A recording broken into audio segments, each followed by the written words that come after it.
ثم جعلناك على شريعة من الأمر فاتبعها ولا تتبع أهواء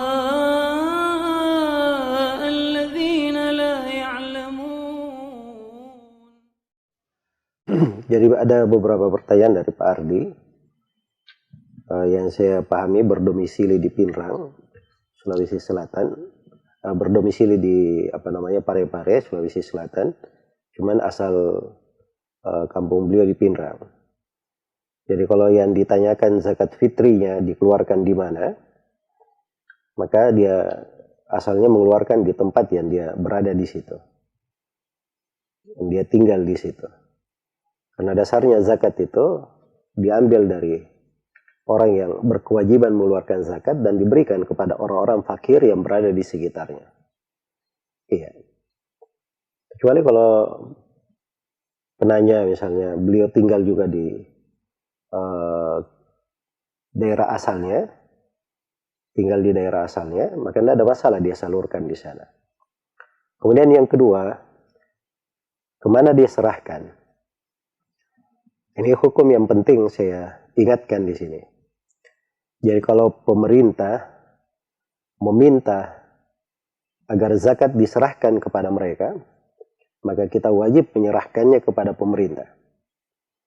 Tapi di Indonesia ini dimaklumi pemerintah tidak mewajibkan ya, untuk hal tersebut. Pemerintah hanya merekomendasi lembaga-lembaga yang diberikan zakat itu, zakat harta maupun zakat yang lainnya. Adapun panitia zakat fitri yang berada di masjid-masjid itu bentukan pribadi namanya, bentukan dari orang-orang yang mengelola masjid secara pribadi, itu bukan pemerintah.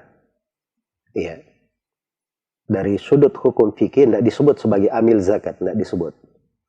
Mereka hanya disebut suatu orang yang berbuat kebaikan, membantu orang menyalurkan zakatnya. Dan itu nggak ada masalah kalau sepanjang dia bertindak sebagai wakil untuk menyalurkan zakat tersebut. Untuk menyalurkan zakat. Bahkan ada masalah dia berikan kalau memang dipercaya bisa menyalurkannya. Dan zakat fitri dikeluarkan dalam bentuk beras. Tidak boleh diuangkan. Beras yang biasa dia makan. Iya.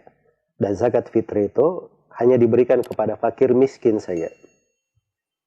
Tidak ada penyaluran lain untuk zakat fitri kecuali untuk fakir dan miskin saja. Dan itu pendapat mayoritas ulama. Berdasarkan hadis Ibnu Abbas, riwayat Abu Daud. Wa tu'matan lil masakin. Sebagai makanan untuk orang-orang miskin. Ya, fakir itu lebih mengenaskan atau lebih perlu daripada miskin. Jadi kalau miskin disebut, fakir pasti masuk di dalamnya. Fakir pasti masuk di dalamnya. Baik, saya sekarang mengeluarkan zakat fitri. Tapi saya juga miskin. Apakah saya boleh diberi zakat fitri? Jawabannya boleh, nggak ada masalah.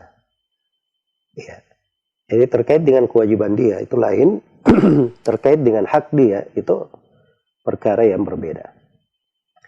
Jadi kewajibannya misalnya mengeluarkan zakat. Saya di rumah saya di malam Idul Fitri, saya punya kelebihan makanan.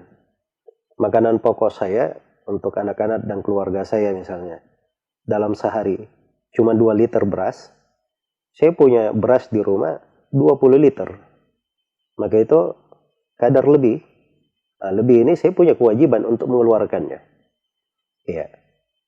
Walaupun saya misalnya di sudut lain saya juga kekurangan, masuk di dalam golongan orang miskin misalnya. Iya. Tetapi untuk kewajiban zakat begitu aturannya. Dan terkait dengan keberhakan menerima dilihat pada kondisinya.